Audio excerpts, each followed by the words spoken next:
Hello, everybody. Welcome to UG Sports Live. My name is Radi Nabulsi. I'm joined by Dayne Young and Jim Donnan, the latter of which is a former Georgia Bulldogs head coach, a College Football Hall of Fame inductee, and the number one reason everybody's listening to UGA Sports on a Tuesday lunchtime. We appreciate all of you joining us. We're midway through February, which means March is right around the corner. March means spring football. And we've got some fun stuff up at UGAsports.com. We've got film breakdowns, stories on some of the freshmen who enrolled this past December. There's always good stuff going on. We have features on recruiting, of course, because recruiting is we've always talked about how the timetables moved up with recruiting, and we're not going to be that far away from the coaches hosting players. So the Bulldogs pulled in the number 2 recruiting class last year. They're well on their way to doing the same again this year. So should be very, very interesting stuff on the front page of UGAsports.com. But today's show is going to focus on some changes coming to college football, plus a lot of questions. We had a great show last week with Coach answering all the questions that came in. We got a lot more for him today. But, Coach, I want to start right off the bat with the scuttlebutt, the rumor mill that's going on. Ross Dellinger at Yahoo, our parent company, was talking about the proposal wherein the SEC and the Big Ten in the playoff, we see an expanded playoff and each of those teams getting 4 automatic qualifiers. Give me your thoughts on that. Yeah, I mean, we're talking about 2026 here, so I probably need to talk about it because I probably won't be here then. But, I mean, seriously, that's a long way down, but I think the reality is they're going to go maybe 14, 16 team playoff by then, and all the SEC and Big Ten want to make sure of is that they're well represented in that group. So you'd have 4 from the SEC, 4 from Big Ten, 2 from the other 2 conferences, and then some at large. But within that realm, you got to talk about conference championship games. Are you going to play 9 conference games? Are you going to play 1 game, Big Ten, SEC, all those things? And it just generates around money. But I do want to make a point that you were mentioning football's on the rise and won't be long for spring practice. I was just compelled to say that I was really happy to hear about the Dogs this morning over there at 6 o'clock this morning in Sanford Stadium doing a team run. And just that people say to me, what are they doing over there? Why are they doing that early in the morning? And what you do there is you're building camaraderie, you're building togetherness, you're building who's going to pull the rope, who's going to be there when you need them. And you find out a lot about kids when they have to pay the price like that. And it's not like they do that every morning, or I think they have 2 or 3 team runs between now and spring practice as far as early morning. And then at the end, when they come in, they get a bag of Chick-fil-A, which really is good for them, to get that reward. So, and I'm sure they get other ones sometimes, but some of those kids don't get the chicken biscuits. They get the grilled stuff because they're overweight. But it is a good thing to let everybody know that Kirby had them out there this morning working hard. Roddy, the thing that it stood out to me with some of the Ross Dellinger article for the college football playoff changes, and especially for the SEC, and I think what people will have to get used to is the idea of potentially play-in games from the SEC. So you would have 1 and 2 in the SEC in the college football playoff. The other 2 spots would have play-in games that happen in that final week, probably during what is currently the SEC championship week. And so if you are 3rd in the SEC, you're not guaranteed to be in the college football playoff, even though you have 4 total seeds from the SEC that will get into the playoff. So I think there'll be some recalibration of how fans expect this, but ultimately it seems like this is all about TV product and how can we get more games that matter ultimately for advertisers. Yeah, and you got to get the rankings right. I mean, some teams might benefit from the schedule, kind of like what Texas did this year. Although they did well, no question, but they had the easiest schedule in the SEC. So you got to look at that when you're quantifying who the 4 AQs are and, who's going to be in there. But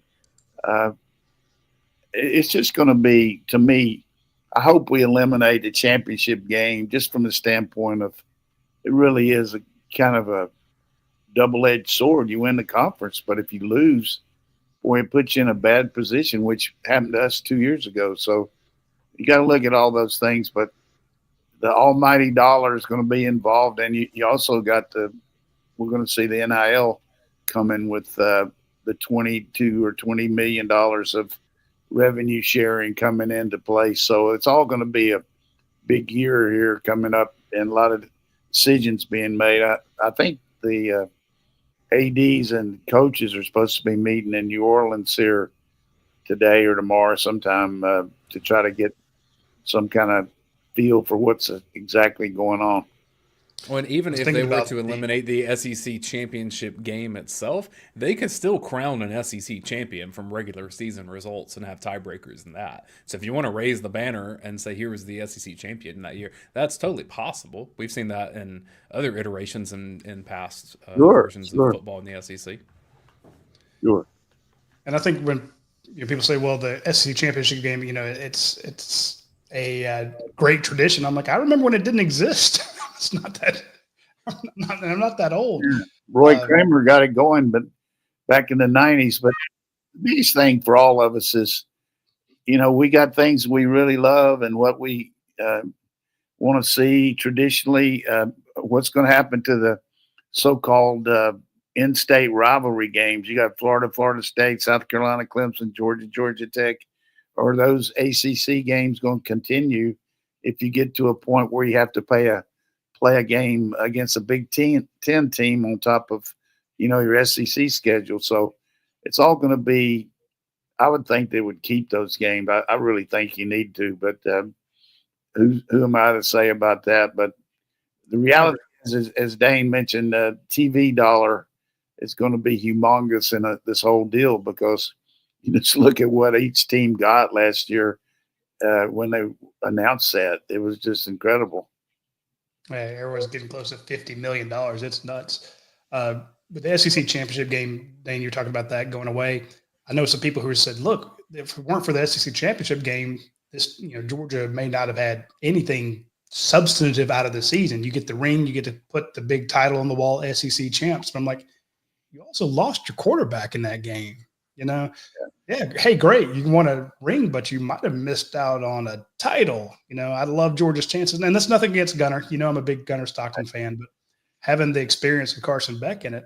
And then, 2 years ago, you go undefeated in the regular season and you lose that game by one possession and you're out of the playoffs. I'm like, so I know it's recency bias, Coach, what's happened recently and not overall. But I'm fine with seeing that game go away. It's not going to hurt me in the slightest to say, hey, regular season champions, is Texas or Florida or Tennessee or Georgia. Hey, great. Congratulations. We're done here. Now let's get ready for the playoffs, especially. I know it's only been one iteration, but all the teams that had buys lost. I'm like, well, that's not the that's not the advantage we thought it was. Yeah, I agree. I also agree with your point there about keeping those, in-state rivalries. The bigger question, or the question that also came up, and I saw one of the Texas sites reporting this, was, the SEC's creeping towards a 9-game schedule. And I'm like, that just seems idiocy to me, Coach. I mean, you've already seen how you get beat up. Losing those in-state games and then adding yet another SEC. I don't see why. I don't see what does it behoove you? What does it prove? The only reason you got to do it is just there's so many teams now, and you got to play everybody, and that's about the only way you can get to that within a 4 or 5 year plan. So, but with that would come, I would think for sure you'd have to eliminate the championship game. You're not going to play 10 SEC games. Remember when we played 10 during the COVID year? That was. Oh, yeah. I mean, and people. As a whole, and certainly we got some avid listeners and some really astute listeners, but the physical toll that I used to talk to Jerry DiNardo when he was a coach at LSU, and we would compare things, and he did a really substantive, really good in-depth look at travel and how it affects your team, and went back 5 or 6 years about, all the teams that played when they had to go from the west to the east and back and forth and all, lose an hour and gain an hour. It was unbelievable how much the travel involved affected the games, because you got to look into the fact of when you finish the game, if it's a SEC game on the road, say at Mississippi State, and you're already losing an hour on your travel back. And back in the old days, we couldn't fly into to Athens, had to fly into Atlanta, and you get back 4 or 5 o'clock in the morning, and it takes its toll on you. So, and I know they're saying these kids are athletes, they work and all that, but you look at the same thing's true. I think it's going to be involved with a softball team on the West Coast for Cal. Has got to come and play a weekend situation against North Carolina, in the ACC, and then they're not doing charter, and they got to get back to Cal for classes on Monday. I mean, that's pretty hard, I think. I mean, if you remember back to 2017, Georgia makes it to the national championship, and all of a sudden we're thinking the logistics of having to come back from Pasadena to play in that championship game, and it seemed like a disadvantage. At the time, it was like, well, we should avoid things like this, and now no one seems to really care. Yeah, I remember talking to Kirby, and he was looking ahead like he always does, and he was talking about how long it's going to take for them after the game to get to the airport and get on a plane and get back here. And knowing that everybody's going to be celebrating and all that, he was concerned about getting back here, getting ready for the next week. And it is a logistical situation when you got that far to go, and you don't have the situation where you have a truck with your equipment. Most of the time you truck your equipment to the closer venues, but now all of a sudden you got to get the equipment loaded out of the stadium on a truck, get it on the plane, all that. It all adds up to time saved and what you got to do.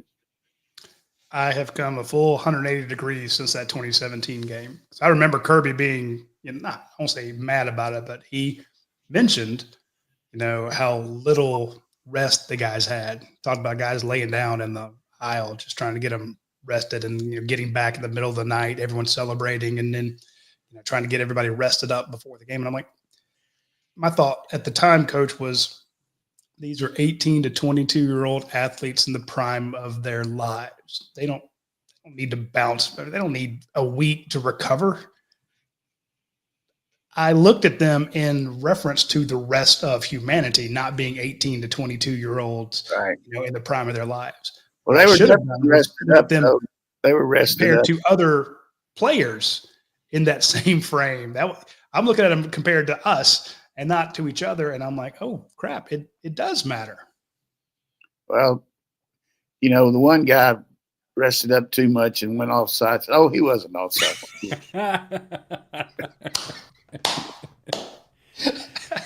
Well, hey, he was twitchy from lack of sleep. So let's get back to the future here. That's a bad way to say it. Did y'all like that movie? That was a great movie, Back to the Future. And did you watch the Saturday Night Live 50? Yeah, I did. What'd you think of Eddie Murphy, Coach? He's unbelievable. But I thought the best part was when Will Ferrell and Eddie and the other guy were playing as like they were in the jail working, and he comes out in those shorts. I mean, it was too much. The best part of the whole show. Keenan Thompson was the other one, and they did a Scared Straight program. Then they showed the falls, just some of the falls that some of those guys took over the years. But I was surprised that what's the deal with Chevy Chase? Is he just not? Why wasn't it? I think he had a falling out with some of the SNL folks. I don't know if it was with Lauren directly, but I think it's kind of frosty terms. Yeah, it would have been nice to see him, but the typical Rob. They're talking about being 50. I remember, as a kid, trying to stay up on Saturday nights, very, very young, living in Decatur. And my older brother's watching it. I didn't get 90% of the jokes, but I wanted to be a part of it. So I'd try to sneak out of my room while they were watching Saturday Night Live at our neighbor's house. Dad wouldn't let us watch it at his house. He didn't like all that BS. That's old school. It's too much laughing. So they go next door and watch it. And I remember trying to sneak out of my room, sneak out of the house, and go watch, and then curl up in the corner watching Gilda Radner and stuff like that. And Yeah. when it says 50 years old, I'm like, God bless it, I'm old as dirt now. Yeah. I've told this before, but for people who have missed it, I was doing the ESPN radio game for national championship Oklahoma against Southern Cal in 2000. I think it's 7.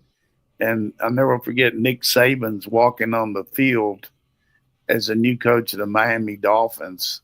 And he's right out there with the owner, the guy from Huizinga. Yeah, they're talking a little bit to, but anyhow, Will Ferrell's standing over there on the sideline, and my grandson was like the 9th or 10th grade, and they were having a watch party out at my daughter's house, and I just went over to Will. I said, "Look, my grandson's having a big party. Can you call him and just tell him hello? He loves you and all that," which he does, you know.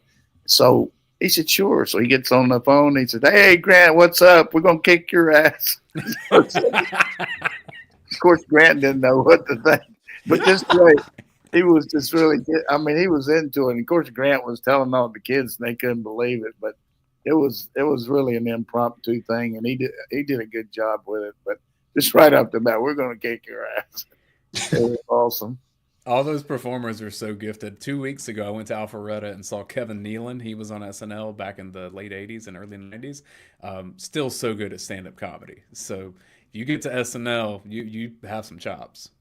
We had a situation where we were having some issues with our signal there, the radio pregame, and they had all these guests lined up around the country that they were going to call in and everything.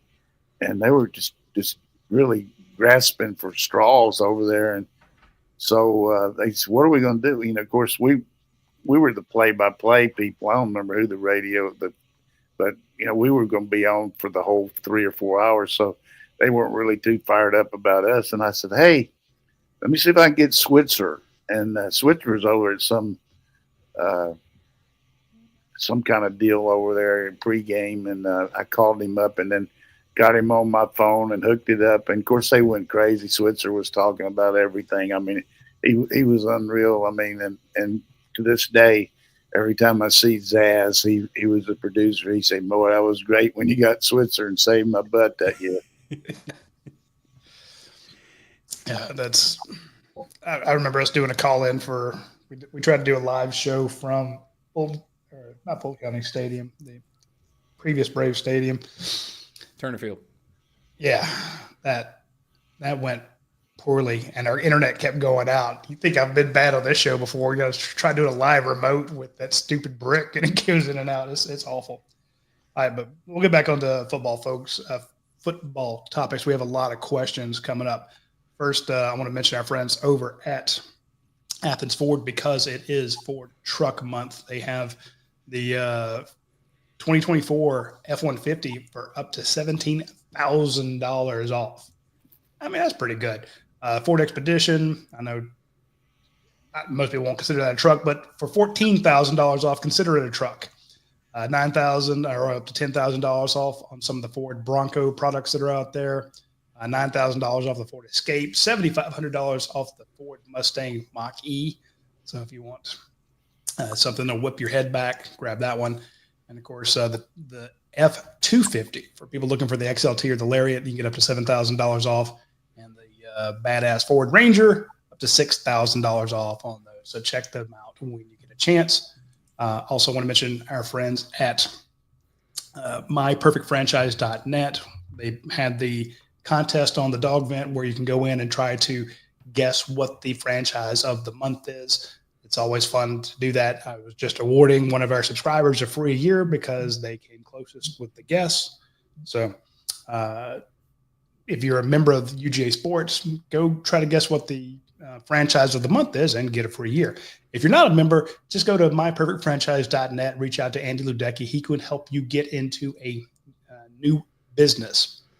Tell him what you have, what you want, what you're thinking of, what your goals are, and he will work from there. He's going to ask you a lot of questions that you probably hadn't thought of before. And he's going to get rid of a lot of your misconceptions and give you a ton of information, and all of it is for free. So check out myperfectfranchise.net and Andy Ludecky.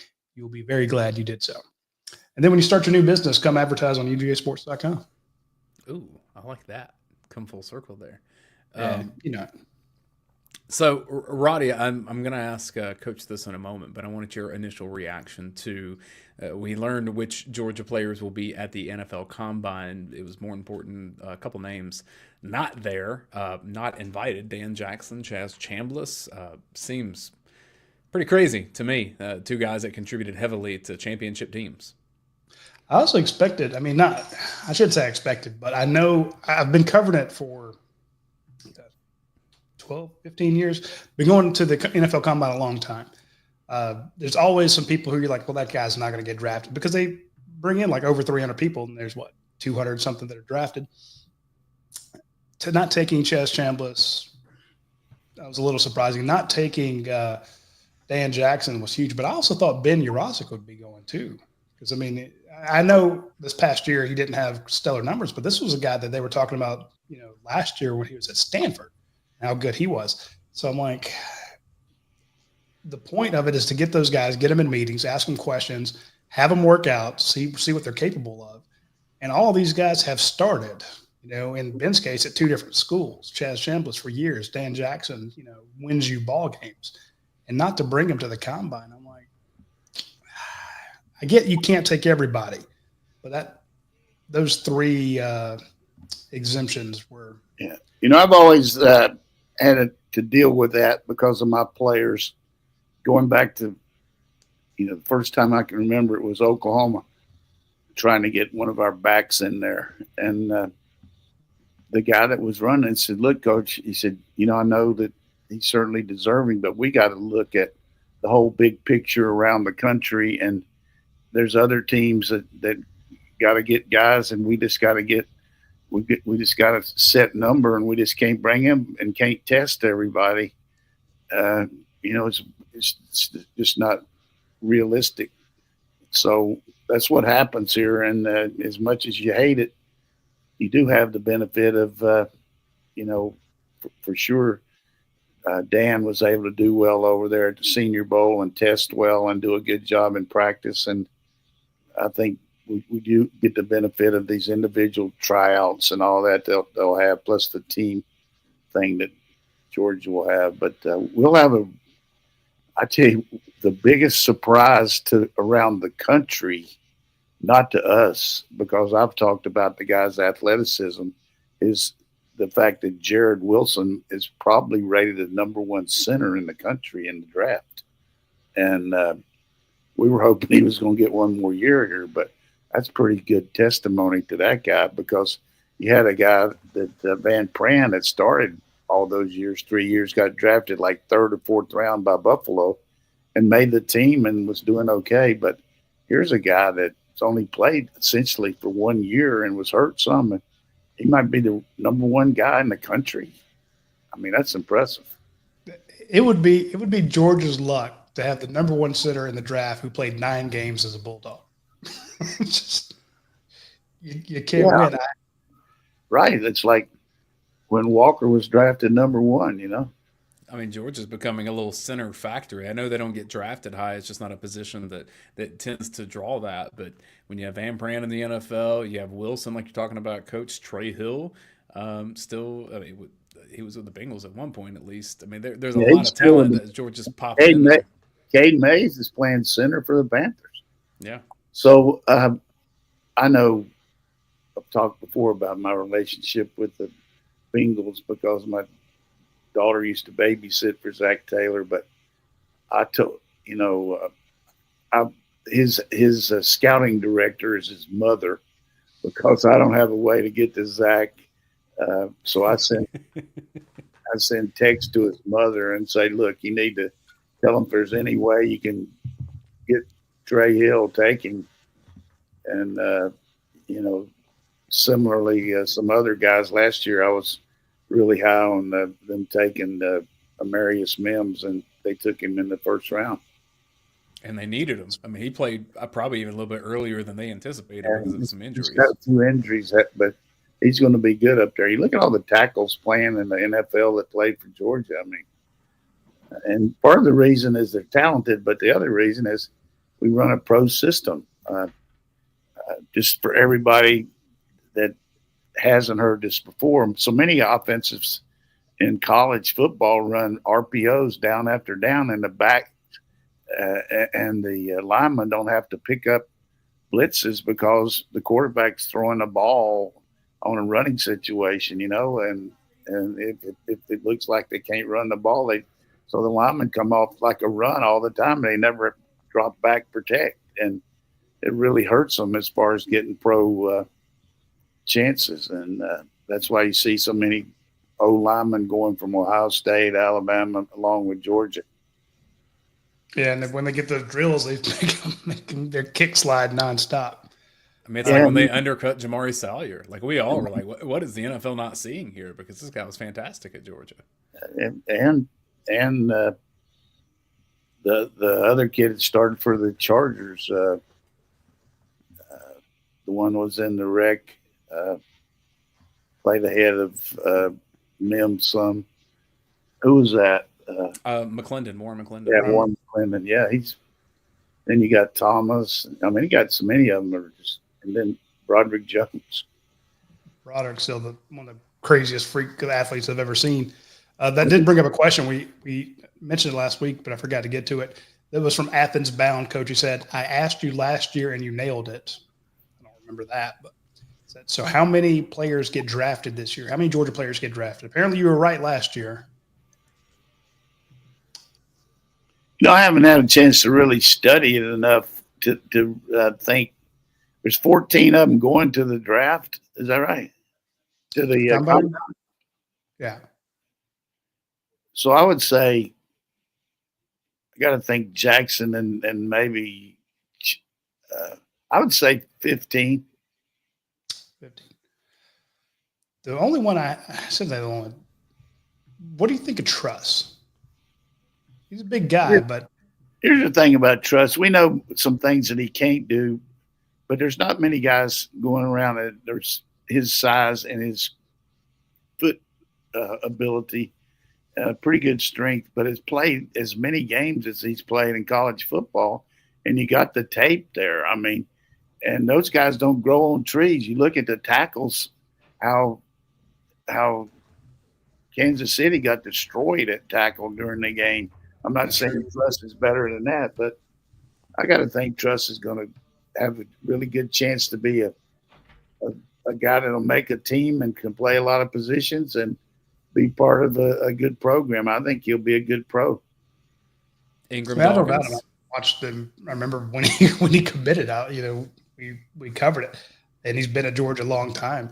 I guess the idea was he didn't go last year because he wanted to work on his game a little bit, and I'm like, I don't think he looks the same to me. Yeah, still good. Still a starter in the SEC. You expect those guys to get drafted that many years, but I just how things go through. You're great at what you do, and that's why I'd ask you. When you hear about kids, and I remember the first spring that he was here. I don't know if he was early enrollee or he already been here, but I was sitting down at the spring game, and I've been around seeing some of the ex-players, and so I just went up in the stand. It might not have been the spring game, maybe scrimmage, and his mother was there from Rhode Island and had on his jersey and everything, and was just so proud. And so I went up to her and said, who I was and all. And she said, "Oh, I'm so excited about him being here, and everybody's been so good. And this is such a big deal for a kid from Rhode Island to be at Georgia," which it is. I mean, and just the pride that she had was just sticking out. And, for her, it's her son, and he's had a good career, and we've been in trouble without him. You look at the way he's filled in, and he's done a good job. Oh, no doubt. The only other one I thought I know people complain about Arian Smith dropping passes, but he also has that speed the NFL loves so much. So I can see him definitely being a take just based on speed alone.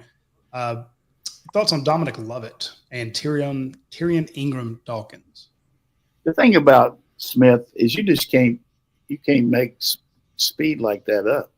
And he can cover kicks like nobody. So he'll be a special teams phenom.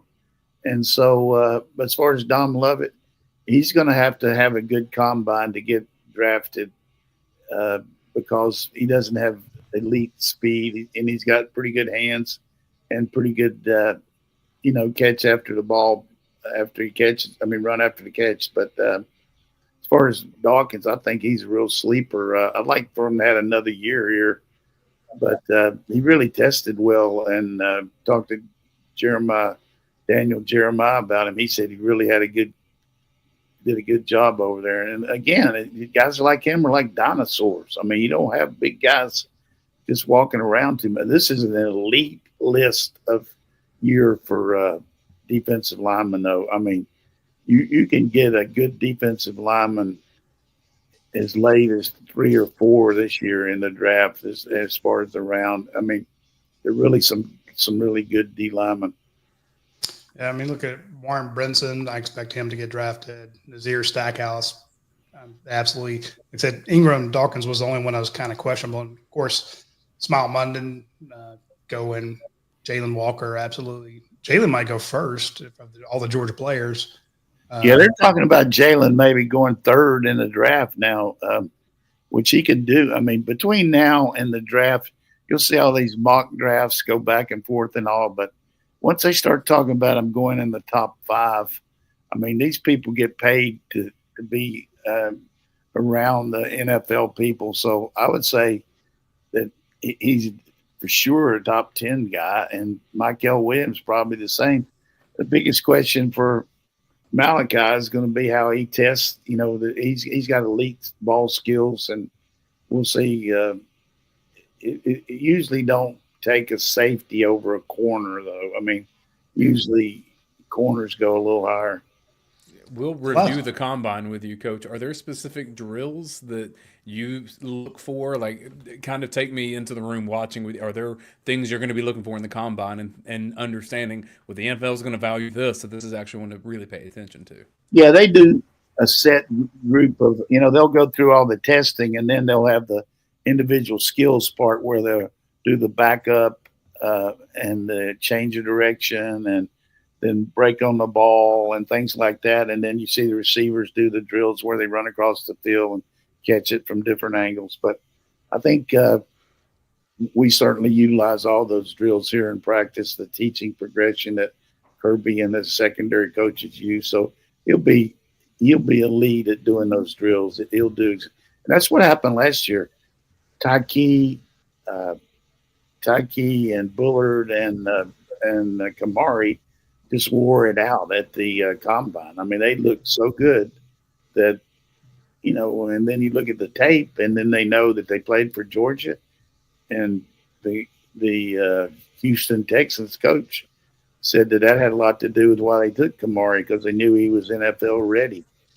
And to have 3 defensive backs from one secondary start for 3 teams that made the NFL playoffs is pretty elite.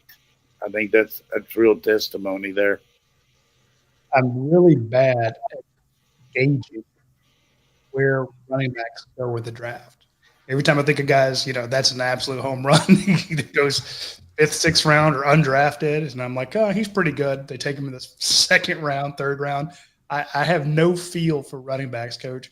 So help me out with Trevor Etienne. Oh, you're not the lone ranger here. I mean, it's a situation where you're looking at the cap of the NFL franchise, how much money they got to spend, and it you're talking about a situation where the guy from Cincinnati they're trying to decide where they're going to franchise him as receiver again. Higgins.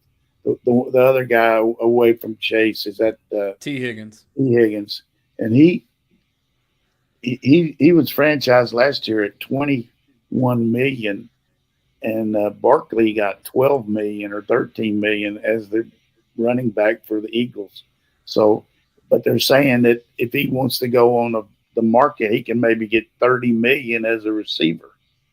So that's why you don't see these running backs get quite the draft status or the money, and that's why they're raising Cain about it as a group. All the backs together.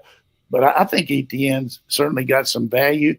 His size hurts him a little bit, but you see some of these smaller backs jump around and do things. He can definitely catch a ball, pass protect, and he's going to have a really good combine though, because he's going to be up there with some other guys. That's absolutely fair. I mean, it does seem like James Cook is the prototype right now for running backs. If you can find a James Cook, that's what you want in your NFL offense. Yeah, I mean, or Saquon. I mean, how many times you find somebody like him? But I remember the first time I ever saw Saquon. He's playing for Penn State, and he broke off about an 80-yard run against Ohio State. Looked like there wasn't anybody else on the field. I mean, and then he did that backward jump this year, where he jumped over a guy backward. I mean, come on. Again, I don't know what I'm talking about with running backs, because I still believe that Derrick Henry could be the best outside linebacker in the nation. Yeah, I mean, he's awesome. He's nuts. All right, let's get to the football questions here right after this quick message from our friends at Academia Brewing Company. I've put this up there because it's afternoon. I'm hungry, and they've got a bacon avocado burger. So it's got Angus beef, crispy bacon, creamy avocado on a pretzel bun. Check that out the next time you go over to Academia Brewing Company. And you can see in the background of that photo there, and if you're listening to the podcast you're missing their Brussels sprouts. I thought Brussels sprouts were gross until Dave McMahon convinced me to have some at Academia Brewing Company. And now when I go in there, I have to have them. So check out their friends at Academia Brewing Company. They also have some fantastic flatbreads. There's also great beer, tons of beer in that you can have while you're there. But of course, you can also grab it out of their coolers and take it home with you. So you'll never have a bad experience at Academia Brewing Company. Also, if you're not in Athens, there are 70 other locations of Your Pies. Your Pie is not a place. It's not like that nothing but bunts, the bunt cake place. Your Pie is not selling pies. They're selling pizza. And the your in it means you get it your way. So next time you are thinking about getting a pizza or a sandwich or a pasta or Coach likes those wings like from that. there. Wings, swing by the Your Pie or have them bring it to you. And also, you can have them cater. Reach out to them for the catering. The catering is fantastic because they set up all the different pizzas. They set up the breadsticks. They set up the wings, big pasta things the way you want it. And you're in complete control of it. Great salads. So if you're having an event, a birthday party, reach out to Your Pie and let them cater for you. Let's get to some questions from UGASports.com. From Bulldog Ben, what are the chances that Coach Smart does not name a starting quarterback after the spring? The thing about spring practice anymore, you only got 15 days. One of those is a game, and it's not any real hurry to name anybody as starter. I think we're going to see the same thing at corner, a lot of positions. So certainly Stockton has the edge going in, been around here, but I don't think he'll necessarily say that he's a starter after the spring, unless he just really separates himself to the point where it's not even close. It's kind of good to have that kind of competition throughout the summer, I think, if there's anything remotely close. But if it's the big difference, then, hey, it's something to be said about you're the guy, you're setting up all the drills for the kids, and you're the leader and all that. So at this point, I would say you got to give – see what Ryan does and see how you never know how he's going to react now that he's had a full year under his belt. And he's certainly got the arm strength. He's got elite arm strength that not many kids have. So we're going to have to look at that. What is your thoughts? I know we got another question, but thoughts on the spring game? People are talking about not having spring games to avoid total bullshit. Total bullshit. Excuse my language, but I'm just going to have to use that word once in a while on there. But, that guy at Nebraska is definitely a good coach. I mean, he's 59 and 56 as a head coach, and he's 7 and 17 in the pros. But you think he's Newt Rockney as many times as he gets on things and does all this philosophy stuff. And I read a thing today. He said, hey, you don't necessarily have to hire a guy as a coordinator that hadn't called plays before. And maybe so, that's true, but I don't need to hear about that from him and all that. Maybe, but he's turned into the Socrates of American football coaches. And but the fact that you're worried about people taking your players is one thing, but I don't. At this point, the guys around the country are looking at the tape of all the guys that have played throughout the year, and they're not going to base it on one spring game. And it's a celebration for your fans. It's a chance to bring recruits in. I just think it way outnumbers the downsides of it. So I give him an X on that. I think I would say if Nebraska does it, they'll be among the very few that do it, I think. I do want to point out that it's rich coming from the guy who stole Dylan Raiola at the last second before signing day. Yeah, I mean, he definitely did that. I mean, it's not a transfer, I get it, but, Congratulations they finally had a winning season after 8 years. I mean, wow. Good job.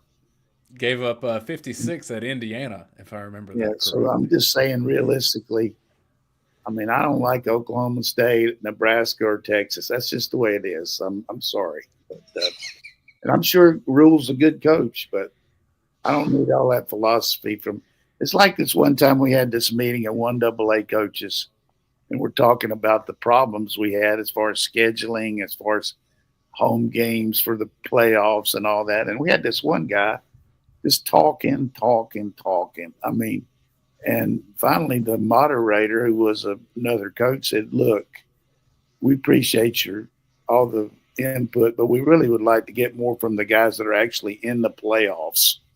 Oh. Well, it was cold, man. I tell you, it was good though, and that's the way I feel about Rule. I mean, I'm sure he's good, and I got nothing against him, but it's too much philosophy for me. This question comes from UGA Boz on the Dog Vent. Can you talk about JT Wall some? Any memories of JT Wall? Well, I didn't recruit JT, but he was here for Coach Rick, but he could definitely hit it up in there as a fullback. And I know, if memory serves me right, you did some kind of report on him, didn't you, Dayne? Early on the days of me working with UGASports, I would interview some former players for podcasting, a lot similar to what Patrick Garvin does in print. I just did an audio version of it, and we had JT on, and he's the head coach at John Millage Academy down there in Milledgeville. Really nice guy. And Coach, when I think of, I mean, this may be my youth showing here some, but when I think of I formation fullback, hand it to him and see where it goes. JT Wall is actually the first one that comes to my mind because he was such a tough runner, better athlete than I think people realize. But Georgia had a string of fullbacks year after year, really starting with your teams and then going into some of those Rick teams of just really good running fullbacks. Yeah, hey, I know Veron Haynes yesterday, his birthday, and sent him a text, but he could definitely run 32 and 33, and obviously caught that touchdown pass against Tennessee, which was in Georgia lore from now on. But good old fullback was hard to come by. And then at Oklahoma, of course, fullback was the different because he's a runner. And Switzer wanted to make sure he said, we want one of those guys that can hit his head on the goalpost. And what he meant by that is when he takes the ball, that the next time he gets hit, he's hitting his head on the goalpost.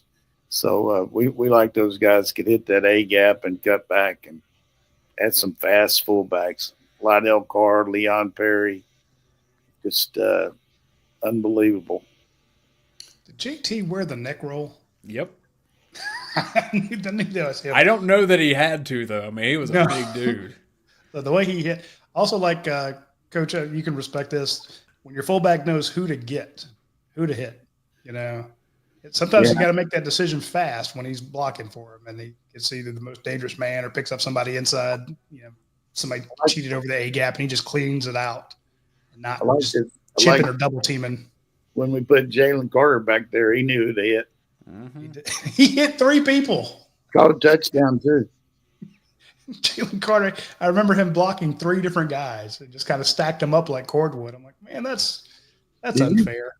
did you either one of you get to see that little clip that Saquon was talking to him before a game, and they were playing the Giants, and he said he was just pumping uh, Jalen up and all. He said, "Hey," and there's a lot of bad language in there. He said, "But hey, I just want to tell you, I was with them last year. They're scared of you. They're afraid of you." I mean, Well, this is any human should be. about an NFL team. They're afraid of you. Roddy, we can kick it over to you for questions while you look for those. Coach, I will just say we've seen in jumbo package, whatever you want to call it, in previous years, whether it is Jalen Carter or Jordan Davis. This year it was Chaz Chambliss. Any hazard guesses on who may kind of be in that role for Georgia this year? If you get down to the goal line, you want an extra blocker? I'm really not sure. I haven't watched them enough to know who they're going to use, but I know we got going to have a really good tight end room when you look at all those guys that with Delp coming back, Lucky, and all the other guys, Heinrich, Riddell, and then those two freshmen. So you could probably see some of them lining up there. You know who I'll give you two guesses. I'd love to see Christian Miller do it because he's so fast, Coach. I mean, that's just he's twitchy. I'd love to see him do it, or Jordan Hall. But then, and this is kind of a stretch, Quintavious Johnson, 33. Oh, yeah, you can put him in a Wildcat quarterback. I mean, that's my point. Because then, if he's back there, he's taking so many snaps at QB. You short snap it to him, and all of a sudden he's off to the races, or he's running through somebody, or I've seen him hit. He hits like a ton of bricks. So he's Charles Grant clone, man. We never change the number either. Charles Grant. There you go. Charles Grant. Charles Grant. He matches that up really well. This is from Sarah09. She says, will the NIL era and the transfer portal ever be reined in? And could we lose Kirby Smart to the NFL over all this? Well, I think they're reining it in to a certain extent when they're going to limit the days that you can be in the portal. I don't know how they're going to do it in the spring, but they are in the fall. And then as far as the NIL with the new restriction that they're going to have as far as, I guess it's not a restriction, but an addition of the TV money of $22 million. It's going to enhance everybody's chances of keeping players and not having as many guys leave. But as far as Kirby going to the pros, people have got to realize how much his family means to him. I know it means a lot to everybody, but he's totally involved with all the things that his kids do. And, like today, his son Weston's got a tennis match, and other son's going to have a baseball game like Thursday. I mean, he tries to make those when he can. There's times where he can't, but that would be hard to move his family, I think, from Georgia. They're entrenched in Athens. But definitely a different lifestyle in the pros as far as time demands and what you do. But time is all relative. I mean, there's ways you can do stuff without working quite as hard, but don't confuse activity with accomplishments. What I always say, what are you getting done with the time you have, and how do you delegate and utilize it? But I can't see him going to the pros. I really can't. I saw an interview with Nick Saban where he was saying that the biggest regret he had in his career is that he left LSU for the NFL. And it kind of took that process for him to understand how much he loved college football and coaching players that age. Now, he also said that if he had to start coaching now, he'd select NFL over college for a lot of the reasons that this questions was asked. But Kirby's not starting now. I mean, he's built this. This is his dream job. So, yeah, I don't see that being likely. Myself, I think Kirby probably retire before he would coach anymore. I mean, I just think he's entrenched here. Oh, I got it. Good question from Steve Archer. Coach, would you like to see Hines Ward on Kirby's staff? Well, sure, Hines would be great for any staff, but at the same time, it all works out as far as, do we need a receiver coach, or is he interested in moving back? Or, he's doing a good job out there at Arizona State. I think certainly it enhances his resume to have been a college coach and see what the time demands are as far as just not only coaching but recruiting and things like that. It's a big jump to be not coaching at all and then be a college coach. But now that he actually was a head coach in that one league, that one pro league, and now he's receiver coach at Arizona State. It's always good to have guys back in the program. I'd be happy for Hines to get back here. It is a job. You got to learn how to do the job. Just because you're a part of it doesn't mean you can do it. Gene Malpas says, is there going to be a quarterback competition, or has Gunnar Stockton secured the position? Well, I mean, to me, I don't see how you could say he secured it because he's only played one game as a starter. So unless the other guy's just not ready at all, then I would say there's going to be a competition. But the one thing that you can say as a blanket here is there's competition at Georgia every day. Every day out there, you're fighting. That's why you see some guys starting one week and then the next week another. You got to prove yourself over and over. So there'll be a competition for it, no question in my mind. Okay. Mark King says, defensively, how do we get better at setting the edge and avoiding missed tackles? Are rules regarding targeting the blame? And then he has a second question that I'll get to in a second. But setting the edge, and are guys worried about targeting, Coach? Yeah, you always worry about it. I mean, I asked some coaches, what do you do about it? And they just kind of went like this, hope that they don't get called. But it's definitely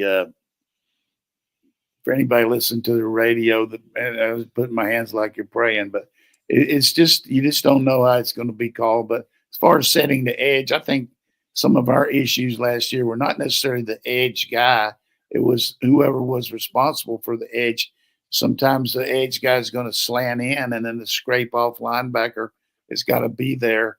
And we got caught time after time with some misalignments there that really, really made it look that we weren't setting the edge.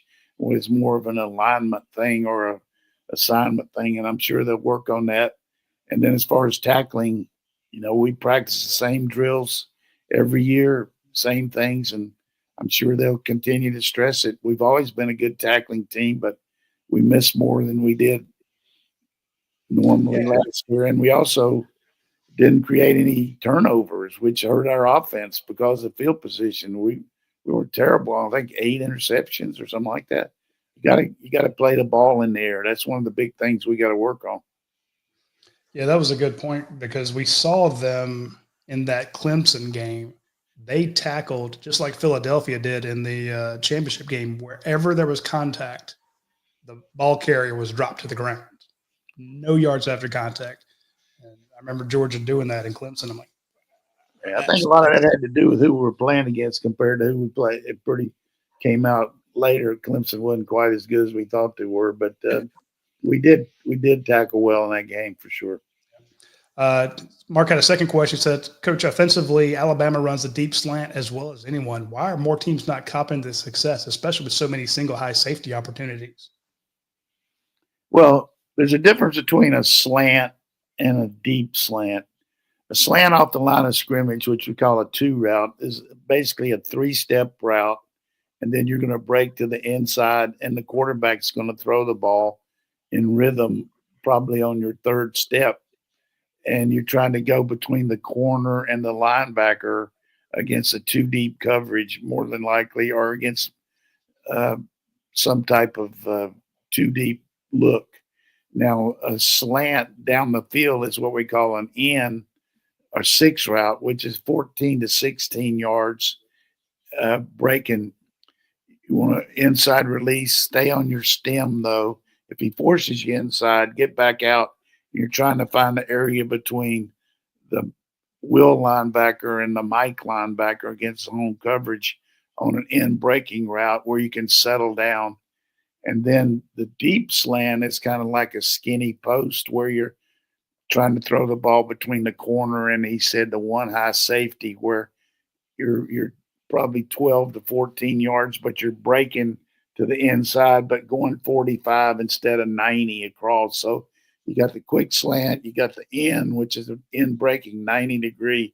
And then you got the 45-degree slant, which you're trying to beat the single high guy. It's a tough throw. I mean, you got to gun that ball in between the corner and the safety. And a lot of times safety is to lull you to sleep. But we did beat Alabama on what we call a slant and go, where the one that we caught that put us ahead when Bell acted like he's going to run the slant and the free safety jumped it, and then he kept going down the field. Remember that? Yeah. And that was because of scouting report. So a lot of things to be talked about, and as far as where you throw the ball, but throwing the ball between the numbers is categorically, in my mind, something that every team that's going to be a good passing team needs to be able to do, because outside routes, unless they're playing press coverage and you're throwing a fade or the back shoulder, very difficult to throw the ball that far across the field into those, unless you're into the boundary. So you got to be able to throw the inside receiver. So a couple coaching maxims here. You got to hit the outside receivers outside, because there's no reason to line them up if you can't throw it out there. And you got to be able to throw the ball on in breaking routes to have a good passing game. So that, along with protection, screens, draws, delays, all add to the efficiency of a passing game. Well, one you said this year that I remember specifically was you tell all young quarterbacks, don't throw it late across the middle. Yeah, I mean, you got to be careful of a couple things. When you're backed up, I always hate to throw the ball over the middle, because the fact of all the congestion down there, you don't know what kind of rush you're going to get. You're going to get tip balls, and you're basically giving the other team 3 points. So therein, I don't like to throw the ball over the middle backed up at all. Matter of fact, I don't even know if I ever threw one in my life. We don't do that. But going in, you can a little bit more. But that's another axiom.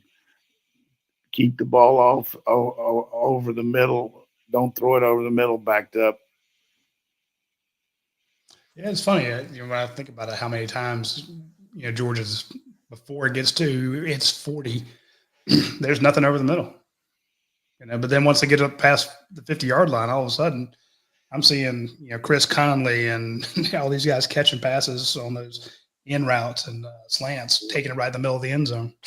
We did a good job a couple times. The ones that Smith called, the one against Texas, was huge, backed up. It was a zone route, and he hit it right there. And but I think it's just every team's got to have what we got next here. I'm too much philosophy for me. Last question from Jerry Holly. He says, the fan base is split on Coach Bobo. I think he gets too much blame. When he was here before, fans wanted him fired when he led the top offense of the league, and people said we ran too much calling plays for the all-time SEC passing leader. Being an offensive coordinator is more than calling creative or magical plays. Where do you think Mike Bobo rates nationally as an offensive coordinator? Well, just on sheer volume alone, he ranks right up there because of the Matthew Stafford and Murray and, all the things he's been able to do here. I just feel like that from my standpoint on this show, irregardless of my relationship with any of the coaches, I'm going to always defer to what Kirby feels like is the best thing to do for our program. And he feels like Mike's the guy to do it. And we had some extenuating circumstances last year that didn't work out like I hoped they would, but they still won the SEC. But any way you look at it, I've been thinking about this, and I'm just going to say it on this show. We lost those 2 receivers that had the issues with the legal issues. You take those 2 guys off any team, and it's going to diminish your production. That's part of the reason they brought them in as transfers. Then you look at those 3 DBs that we lost to the pros that started. To me, those are among the biggest reasons we didn't win on the level that we needed to. then you can factor in all you want to about Lyman being hurt, about ETN being down, all those other things. But to me, those are the two biggest issues. Very fair. So that answers all the questions we have. With that, we are going to punt until next Tuesday. I got one joke for you because I think it's really kind of funny joke I heard, and I've already told it to Roddy, but I'm going to tell it anyhow. But this guy had a really bad case of halitosis, and it was getting to the point that his family was just couldn't even be around him. And his wife said, hey, you got to do something about this. This is. He said, well, I've tried everything. And he said, well, look, you need to go. Why don't you go to the dentist and see if he can help you? And so he goes in the dentist's office, and the nurse takes him back there. And she's kind of walking away from him all the way back. And he gets in the chair, and the doctor comes in there, and the doctor says, whoa. And he said, well, Doc, I know you can tell that I've got a bad case of halitosis, and I've tried everything. What do you suggest? He said, well, have you ever tried eating horse manure?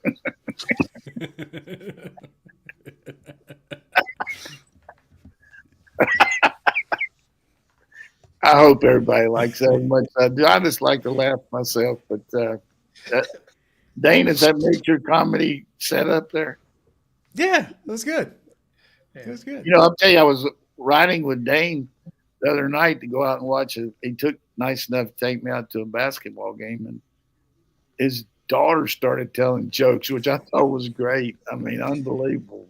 She was doing a good job with it too. There's got to be somebody funny in the family. Right. Dayne was handling the punchlines for her, but hey, quickly, happy late birthday, Roddy. It was in between our previous shows, but Coach had the birthday late last month, and so just happy birthday. Hope you and the fam got to celebrate. We did. Had a great Sunday. This weekend we will probably be in Orlando covering the Under Armour camp. So, is that this summer? Are you going? If Jed can't, because he's taking care of Kate, I might have to go down there and cover that. Well, it depends on the lineup. Who's going to be there? How many Georgia targets will be there? It's mostly 2026 guys or 2026, 2027 kids. So. Yeah. The one in Atlanta the other week was fantastic. There were so many guys there that we needed to talk to. We got a lot of updates. And so there's one in Orlando. Then in 3 weeks, there's one in New Orleans. Did that quarterback come from Nashville or Curtis? But we'll go see him either in Nashville or Charlotte or someplace. We're going to go find Jared Curtis again. I love watching that kid camp. Just watching him throw the ball is fun. So, I heard one more thing here that they were talking about Cooper Flagg from Duke, another team that I don't like, but said that he's contemplating maybe coming back next year instead of being a number one draft, and said he could probably get $7 million on NIL. Yeah, and that's just from Coach K. I mean, no, I don't know what else. I was about to ask. I also want to give a shout out to Gino Ariema, who's a friend of mine, not a great friend, but I met him in Coaches versus Cancer, and he just had a tremendous career. But, the last couple of years, his team's just been up and down with injuries, and they kind of put it together. But the way they played Sunday against South Carolina, who had 71-game winning streak, and all those girls that have been, like Paige Bueller's and that Bud girl or whatever her name. I mean, it's just they're going to be tough down the stretch. I mean, it's going to be interesting to watch all this NCAA basketball, women's and men, and now we got softball and baseball and tennis and all. I mean, it's a utopia for the old coach to be able to watch all this. UGA women just won the national championship in indoors. Yeah, I was fired up for Drake. What a great job he's done already. I mean, last year taking them to the finals of the women in the outdoor, and now the same thing, and got some really good players. And he's a fireball too. He does a great job coaching them, and it's going to be interesting to see baseball. I mean, I'm glad Dash was over there and giving us all the breakdown. Seems like we're going to be pretty good in baseball too. So see how it all rolls. But thanks for all the questions and appreciate you putting up with my jokes. That's good stuff. All right, folks. We'll see y'all next week, next Tuesday at noon. Take care.